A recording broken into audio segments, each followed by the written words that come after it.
Hello everyone, welcome back. This episode here, I'm going to go over my old guns, tell you why I stopped using them, and then just go over it. Let's see how they do in a laser dry fire training. If you have some old guns, don't let it go to waste. You either sell them or use them. I'm going to go ahead and use them for dry fire training. And I'm going to tell you the difference, my experience right now as I use them.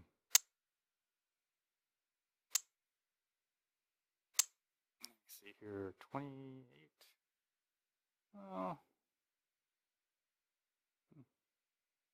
Maximum hit size. Sure, we'll just leave it that way. I don't think it makes a difference.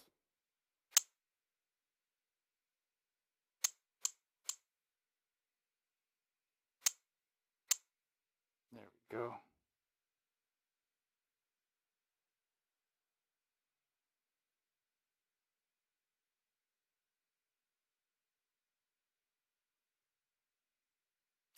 Zoom in. There we go. Zoom in a little bit, or a lot, I should say. Zoom in a lot. Get it just right. I think that's good. Check the lighting. Lighting's good. All right.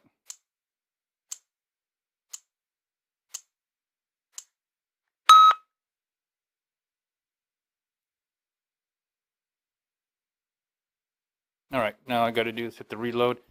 There's my target. I'm probably only 10 feet away. I'm not that far. I'm not going to do any major targets today.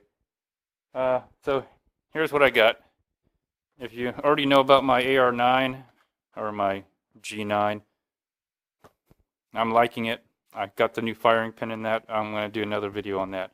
So I got a new laser cartridge from G-Sight. Nothing, different. I like this. For 30 bucks, or 40 bucks, I should say, it's a good deal. So here's, all right, SD9. Oh my goodness. Let's just go over this thing. So this is my SD9VE from Smith Wesson. I bought it, this is probably my second handgun. My very first handgun was a Rossi revolver. After that, I started looking around for a semi-automatic pistol, 9mm. And this was my second gun I probably purchased. And it was like under $300. And it was probably on another Academy Black Friday deal.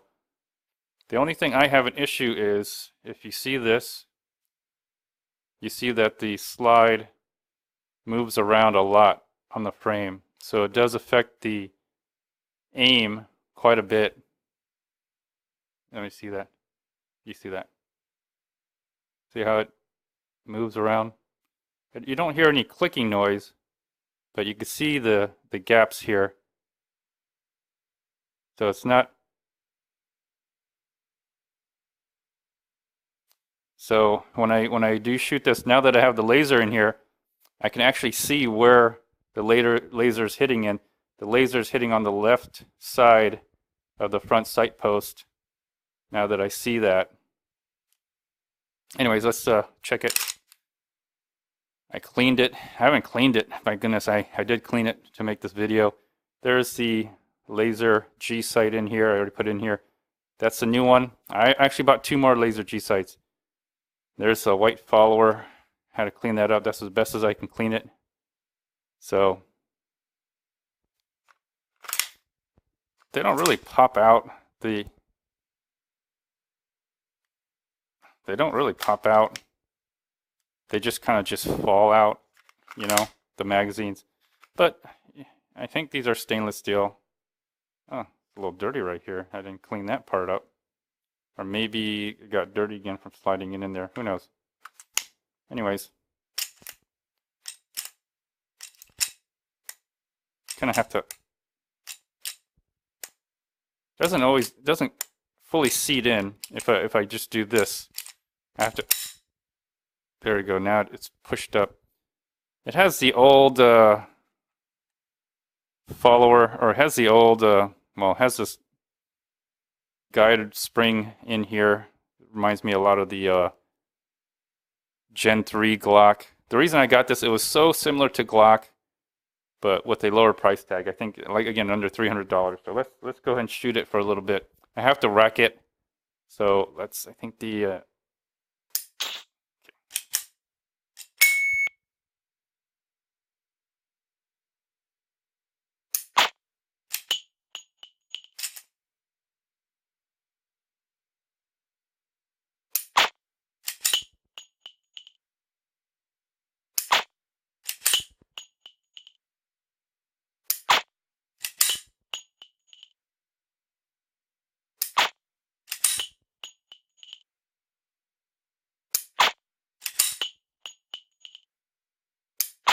so I am aiming it right at this left corner of the front post sight. That's where the laser seems to be going.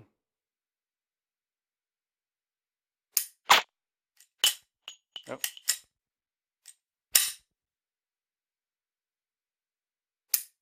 If I don't let it slam in, it kind of doesn't engage all the way. So see, it just stops. Do it like that. 0.0 seconds. Okay.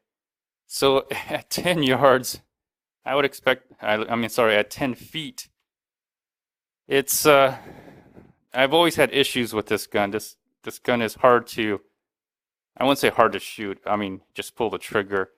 I kind of show you one of the reasons why it's a little different, and I'll compare it with the Glock. Okay, and so let's, okay. So I'm going to take it apart here, and this is a decent gun for a beginner, but that's about it. Another thing, maybe it's just me, but I think you have to take out the magazine, and then it'll slide out. Yeah, okay. Then it'll slide out. There we go. So as you can tell, it moves the frame. The slide moves around the frame quite a bit, and maybe it's the guide rod, and maybe I didn't push it down hard enough. Who knows? So here's the, back up here in the light a little bit, you can see a little bit better. So here's the slide, and here's the frame, and if you could tell, a difference between the Glock is once you pull this trigger, it kind of stays back. It doesn't do anything. With the SD9, it does move forward. Okay, it does move forward. And that's because the spring is in the front, the way it's actuated, the way it's pulled up. The Glock has the spring in the back, and once that's done, you've released it, and that's it. And it requires the firing pin here, the spring and the firing pin, to be pushed back in order to activate it again. This is a little different, but very similar. And the way this trigger works is, you can see that this is what's pulling. I don't know if you call this the shear or not, but this is what's pulling on the firing pin, and it just goes down an angle. It just pulls, it goes down. And that's why there's a lot of sponginess. I mean, I have to pull all the way out here, and then it feels like it's gonna break, and then pop, then it breaks. And then this thing here,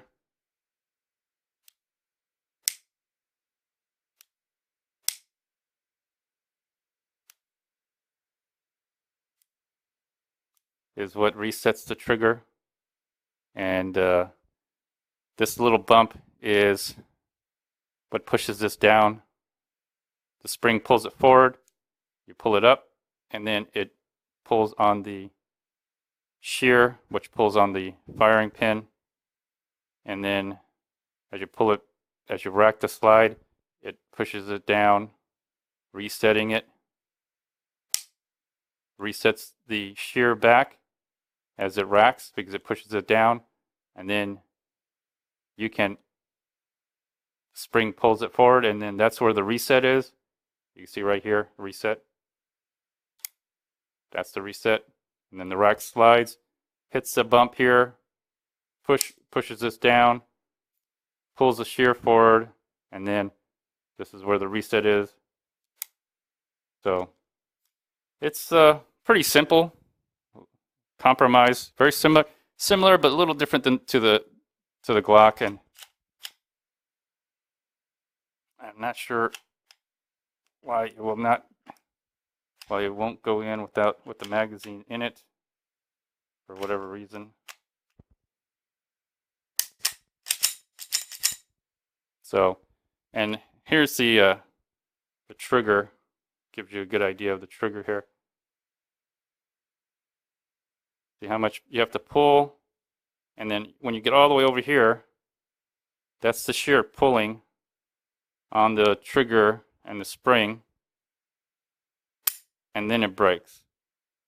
And then the slide moves, and it hits that little bump right here on this side or this side, and then the trigger, that little piece right here pops down, goes forward, and then what you're seeing is the reset that I showed you. And then there's a reset right there.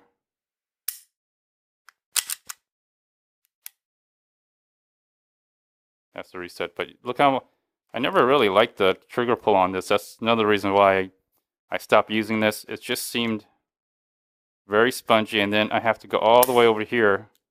And you can see, I don't know if you noticed that, but you saw the slide move when I finally pulled that trigger. Watch. See the slide move? There you go. You can see, you also saw the barrel move a little bit.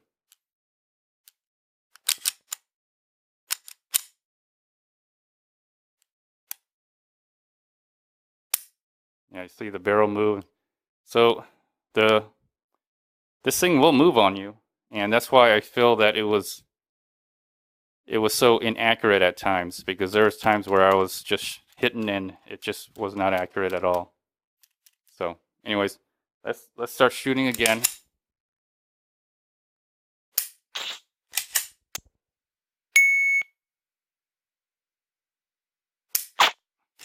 And I'm aiming on the left side of the left corner of this front sight post, because like I said, it's, for some reason, you see how much gap there is right here? I don't know if you can see that. Move into the light a little bit better. You see how much gap there is on this side right here? Look how much. Anyways.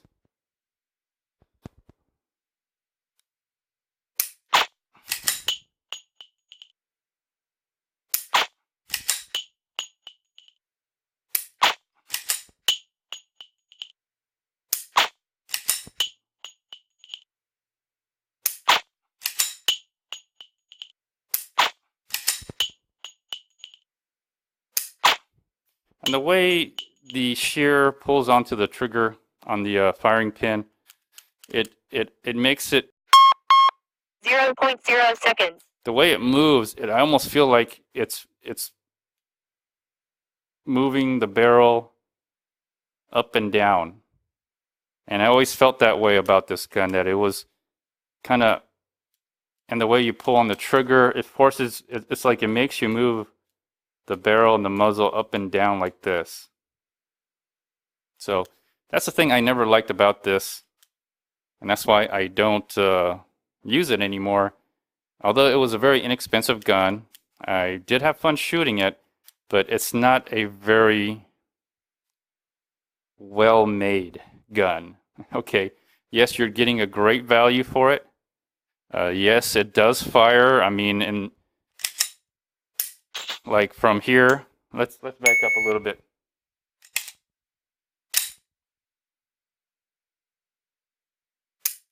As far as laser training, I mean,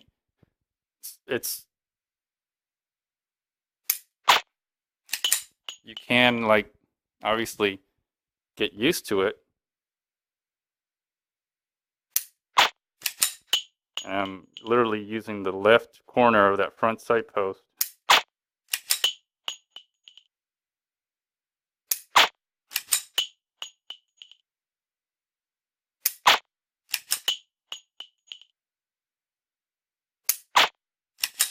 seems to be somewhat all over the place.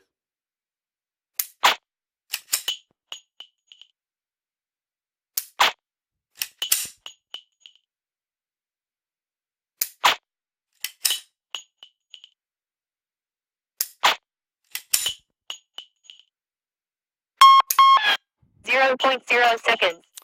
So the barrel moves around, the slide moves around within the frame, and it's it's very cheap. But you know, I think a lot of it is maybe the tolerances in the frame and the slide is not there. The trigger pull is very spongy, and look how far you have to pull it. Look how far you have to pull it. You have to pull it all the way, almost all the way to the back until it breaks. And so, but if you wanted a gun, and also this doesn't really pop out, you know, it just kind of, you need gravity to have it come out. It doesn't, see, doesn't, there's no. So is this a really good gun? No. Is it a decent gun for maybe your first gun? You want to try it out, get a better idea of what it's like to shoot? I would say yes, but you may be left with a very subpar experience with it. If anything, what Smith Wesson SD9VE taught me was that, you know, there's, I guess, entry-level guns, and you'll know it.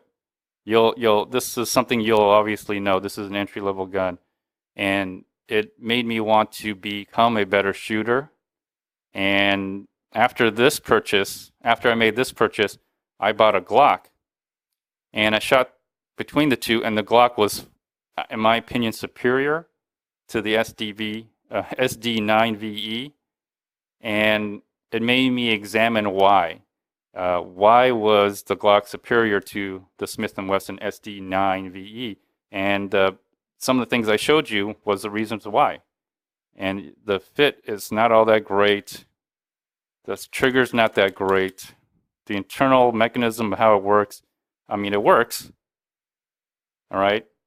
But you'll see the reasons, the way it's set up, the reasons why I'm getting quite a lot of barrel movement, and the frame and the slide move. So these are some of the reasons why I no longer shoot with this, but I still have one as a backup gun. And it, you know, if you're starting out, it's not a bad purchase. It's not a great purchase, but not a bad purchase. And it made me learn why certain guns shoot a certain way and why this gun shoots this way. A lot of it has to do with, believe it or not, how the design of the trigger is. And you'll have, you know, look at the frame. It's the frame. Does the frame move around a lot? Does the slide fit the frame? Because this is pulling to the right. The slide is moving to the right of the frame, causing the sight not to be aligned. That's why you have to use the left top corner of the front sight to aim. Let's shoot again.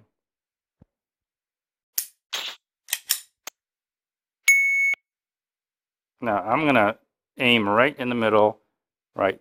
3 dots. I'm going to put this right in the middle. Let's see where it ends up shooting. Down to the left. Down. Oh, this is to the left. I'm aiming right at that middle. A little bit better.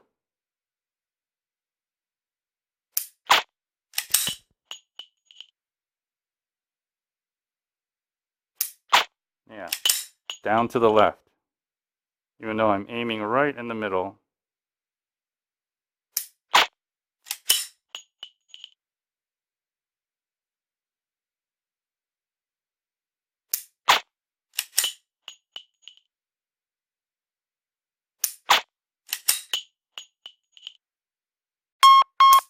Zero point 0 seconds.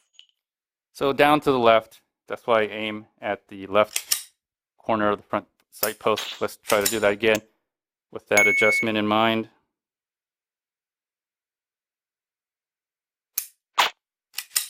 a little too much.